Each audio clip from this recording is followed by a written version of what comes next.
So I came dressed as a podium. Just sitting here. Hello. When I get nervous, I can just duck below it. Fighting Ebola, yeah, Ebola fought me, actually.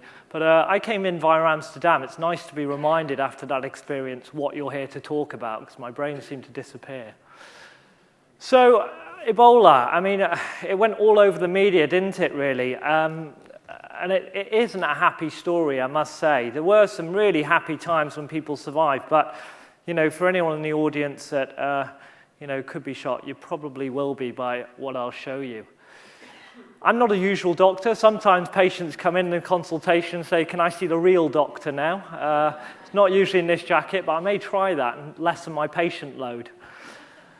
But I'm 31, and the grey hair's real. It's not Robbie Williams. I went to medical school, actually, in London.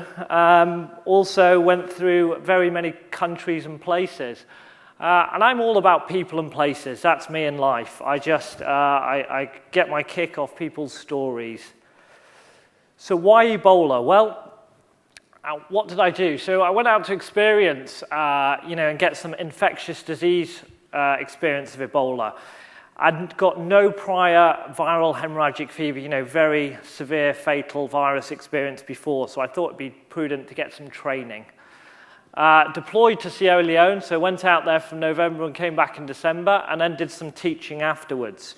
I don't want to get boring or academic on you all, but there were a lot of cases. But in the grander scheme of things, as I'll come to show, maybe not so many.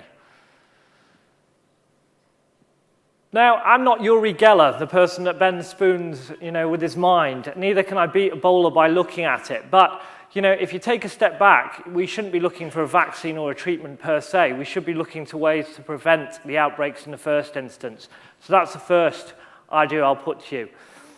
I'm not new to PINC. I spoke actually in Sarasota, and during that talk, I came up with the idea of taking one step backwards to take two steps forward. So gaining a world perspective. This is not my last week's travel, so that's my diary for the next month. But that's air flights around the world. We move more than any other species on the planet. You know, birds migrate, but this is beyond migration. London Heathrow, my favorite place on earth, flies to 84 countries, gets 75 million passengers per year. That's a lot of movement of diseases and humans, and sometimes both. Sometimes with birds as well. This is Aladdin. It was lovely, wasn't it? A brave new world. Or was it a whole new world? It's actually a new world. I won't pretend to sing. I really can't. That's not one of my professions. So this is Facebook. So not only do people move, data moves. And that's a very interesting concept in this day and age, something that 100 years ago you couldn't fight the plague with. You couldn't fight other diseases with. And tweeting as well. If anyone's tweeting in the audience, this too. This is just the communication of information around the world, the flows. It's incredible, isn't it, seeing these maps and seeing where things go. But I think the greatest lesson I've learned in all of this traveling and things is where our population's going. And I think overpopulation is the greatest threat to mankind and the rest of the world equally. But, you know, going into many, many billions. So infectious diseases, they get transmitted between animals and humans. And actually the map of animals and humans of where these diseases sort of communicate are very much where the emerging outbreaks happen of all these multi-drug resistant, antibiotic resistant, SARS, E. coli, Ebola, all these different terms. But when you look at a map of the world represented by disease, you see actually the biggest burden is, you know, it could be either HIV or TB, not Ebola. Take that step further forward, concentrate down on Africa. Look at the map, you know. HIV/AIDS covers most of the sub-Saharan belt. And I'll put this to you as a simple fact. A seatbelt can save 100 more lives than a vaccine or treatment for Ebola. A seatbelt. Are we spending and throwing millions of dollars on top of a burning pyre trying to get a seatbelt installed? So it's very interesting what fear can do to people. So I went down to Sierra Leone. I went to Kenema, which is a disease hotspot of the world. I tried to do my background Wikipediaing of Ebola and of Sierra Leone. You know, life expectancy is 48 years. You know, just over half of what we have. So a very different mentality. US dollars, 460, population of 6 million. This is a completely different world. Then you take a step further forward, and you work out what is Ebola. Now, it's actually up there as one of the world's most deadliest viruses, isn't it? 50% mortality. Different species of it, okay. Just so happened that this was the worst that we encountered in West Africa. Where does it come from? Well, it comes from bats. It can go via gorillas as well. It wiped out the gorilla population. Who'd have known? And then goes through African villages. So was it much of a surprise, when it came out of the box? Was it predictable? In fact, yes, it was. There's been outbreaks all over Africa. In fact, there's been an outbreak prior to this in West Africa. So it's not the first time it's occurred there. But this simple blend of ingredients has cooked up a disaster. These are where the species of bats are that transfer it. So you can see it's just colouring in as a 5-year-old on a map. And sure enough, these are the snacks. You've just eaten algae. And this is an afternoon snack in Sierra Leone or Guinea. It's a bat, barbecued. I didn't eat it. Neither was I offered to, but I probably would have been made to. But this is a colouring in. This is a shade risk map. Simple, isn't it? So it should be no surprise. But it's all about fear. America became very fearful of this virus, mainly because of Dustin Hoffman, who I expected to meet at the WHO meetings on the ground. He was not there. I don't know where he was. And it goes on, doesn't it? 28 days later, 28 days more later, seems the world just doesn't die, does it? But the real picture is different. The R0 number, look at me all complicated. But Ebola creates 2 cases of human cases from each case, just 2. Whereas measles will create 18, which is, absurd, really. Very, different ball game. So symptoms and signs and so forth, well, it's just, you look like you're going to die and then you may or may not die. I wasn't invited back to that WHO meeting for obvious reasons. I would like to put it down to my jacket, but how do I know someone has Ebola? Well, it's quite simple. As drastic as it sounds, it never looks like that. It's just someone who looks like they've got the flu. So you take a rational approach. I love this. I don't know what V is. I think it's Vox or something. But do you have Ebola? Quiz. Have you touched the vomit, sweat, saliva, urine, feces of someone who might have Ebola? No, you do not have Ebola. WHO was missing something somewhere. So can it fly? Well, I've shown you the map. We fly, so yes, it can. So it goes all around the world by Ebola Airlines, going through Fly With Me, Sierra Leone, Canada, US, Morocco. All these flights were going everywhere. And it was interesting how the information was carried as well, wasn't it? I don't just look at patients. I read, write, and think about all angles of these. And this was a hero who I'll bring to your attention. This was a lady, a Nigerian doctor. Now, a naughty Liberian man who was treating his relative got on a flight to Nigeria and collapsed at the airport, having been treating his relative with Ebola. So had he touched all of the following of that previous slide? Yes. Nigeria had not had Ebola. This was very early on. She actually locked him in a room, to prevent him from going out into Lagos. If he'd have gone out into Lagos and hit that population there in the slums, we would be looking at something more catastrophic than we had already. And she died. She got Ebola by stopping him. So what a story, but it's the little things that aren't mentioned, actually, that inspire you the most sometimes. So it went all over the world, and what was interesting is the dark green is actually the people that recovered. So the majority of people that were exported back to their home countries, repatriated, survived, which says a lot too. The Bang Bang Club, does anyone know this book? Does anyone know this photo? 4 photographers, apartheid, South Africa. I'm going to be quick with this history lesson. So Kevin Carter was a French photojournalist who had enough of apartheid. He won the Pulitzer for taking his photograph, having fled to the Sudan, and just happened to hit upon this photo. He published it, and he ended up killing himself, committing suicide. And I find that tragic because he was ruined, and he was ruined by the media who ruined him because what did you do in taking his photo? What did you do for the child? Why did you take it? Suddenly, reporting the world's news, you are in the world's news. And similarly, I started to look at some of the photos, taken on this journey. And they're desperate, aren't they? They really are. And I try and do a little bit of photography, but the images you see can erupt at any time. Guinea health team killed, so a team of aid workers were murdered from a misunderstanding about the disease, a fear by locals on the ground, found murdered. And this is the chaos that pursues in terms of trying to organize this mess. So why go? Would you go? Raise your hands. Anyone wanting to go? Ebola Airlines, they fly at 8 p.m. I'll take you. But, this is where you end up. You end up in a very organized mess, basically, which is a set of camps. And that's what it looks like from the air. They've just felled a load of trees in the middle of the jungle and built what is to contain one of the world's worst viruses. It gets a bit complicated, doesn't it? Do I go this way? Do I go that way? Am I probable? Where you're like, And then you're in a suit as well, of course. And you're suiting up.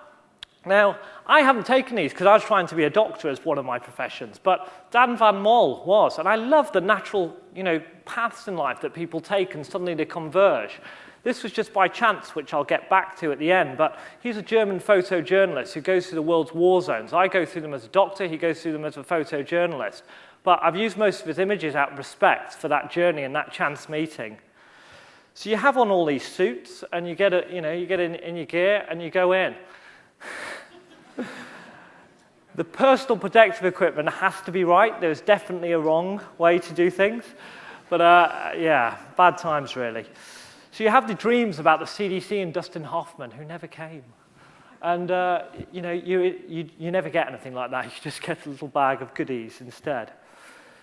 But it's not what you have, but how you use it and the way you put it on and off as well. So it's a very technical thing. You've got to be very good at what you do to be there. And this is where you end up, literally at the patient's bedside, trying to get water into people, trying to help them with very little, actually. And it takes you back to the basics of why you became a doctor. Babies in boxes, it's tragic, but mothers died, fathers died, leaving babies alone. Then the babies would possibly die as well, if often from, being left. And it's really, a harrowing experience. The undressing stages, you're told what to do by the person there, and you're slowly undressing, and you've got these near-contaminated gloves, and it's a very delicate procedure.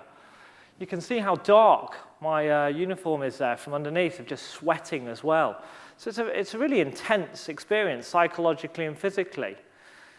But it ends up like that most of the time, 50 to 70% mortality, families removed, your Christmas table empty, bar you, sat around, It's just devastated the place. But there are some joyous moments. This was a nursery where all the children are discharged, but to where? So what can you learn from all this? Well, I learned that prevention, is better than a cure. It really is. So how do you prevent it? Well, you've got to start with education, money, this, that, and start building from the bottom. Well, this is a day and night process. People are working all hours to curb this, to prevent, the ongoing. Burial teams meeting at night, going into people's homes. Again, Dan taught this. Amazing, gives you real good insight into the difficulty of the jobs and how harsh things can become. Yeah, makes you think really how lucky we are. So this all, it really changed me a lot to go towards emerging infectious diseases, but also do it from as a doctor's perspective, but also as a patient's and as a photographer's perhaps as well. Sadly not all the outcomes are good, and they end up just digging hole after hole, and you end up standing there, on a nice day, surrounded by death, really. So it's a very hard experience to rationalize, and that's as beautiful as it is, but how things change for areas. So anyway, I was talking about cures. So the cure here, is using the mind over a vaccine. You can try and vaccinate the whole world for everything, but it'll never work. And you'll just be going around in circles. So I think the real cure for me came, in using mind over matter. And by that I mean thinking about how we can stop that onward chain of people, thinking how we can stop that outbreak originally. But it's very difficult, as I say, with population booming as it is. So you put up across as a hero, actually, of going down to West Africa. I don't feel that at all. I feel ashamed. And that's a big, probably an eye-opening, revelation. But I think we failed. We failed to, jump on this hard enough, and we failed also in giving people a basic care. So there's a lot written, actually, about intravenous therapy. The same way as you were ill or a family member was ill, you'd go into hospital and you would be treated with intravenous fluid, so having a drip in your arm overnight.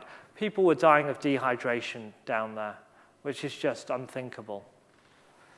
So in a way, you become, helping people die comfortably, other times not. And it's a very dark experience, but a lot of light comes at the end of it.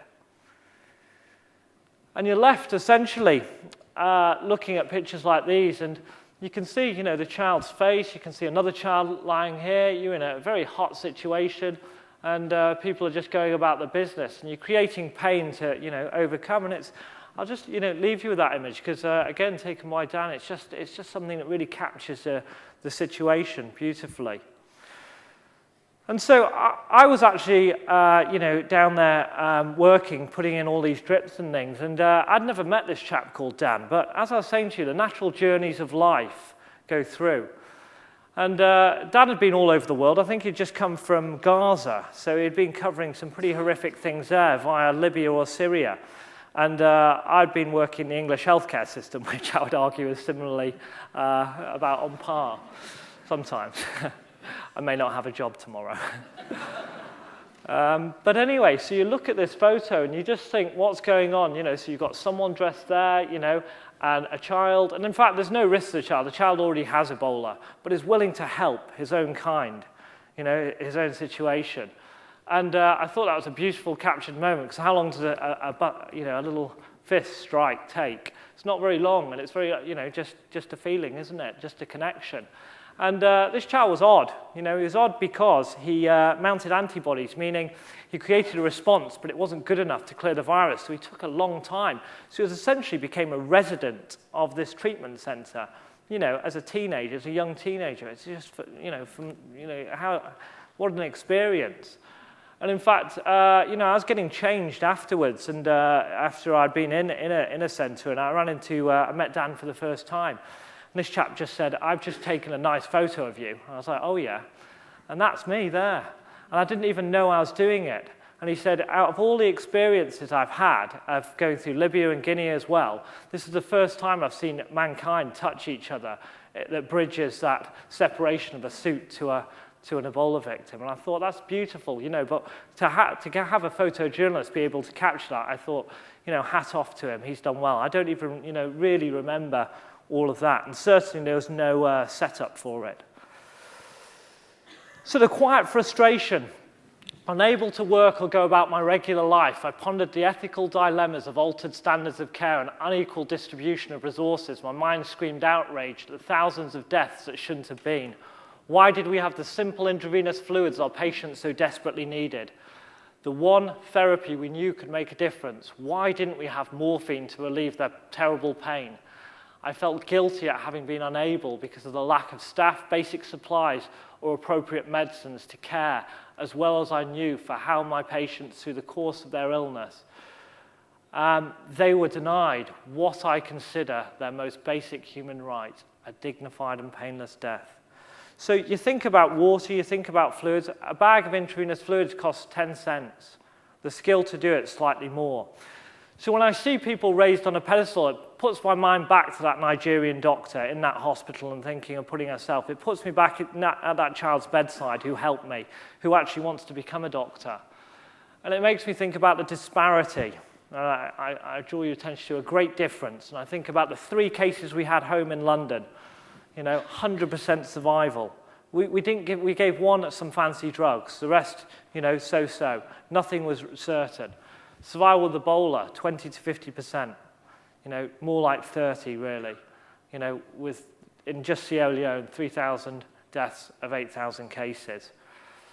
So you think how lucky these people are when they come out, but how lucky I was for that experience. And I just leave you with a few images that actually were taken by Dan. He sent me and he wanted me to put one message in, which was, you know, the burial team's absolutely fantastic at clearing all this mess up, not the doctors, nurses, and otherwise that flew in there for a few weeks. I want to make this life valuable. Most people in my village died, but I lived. Ebola is real, but you can survive it. I lost my parents. Why am I still here? The Lord gave me a second chance. And no one on this planet has actually written about the environmental impact of Ebola. So I'll leave that for people to, you know, consider as well. Many thanks to all the abbreviations that helped me in this talk and put me out there. But as I say, it was a mind-blowing, changing experience. So thanks for listening.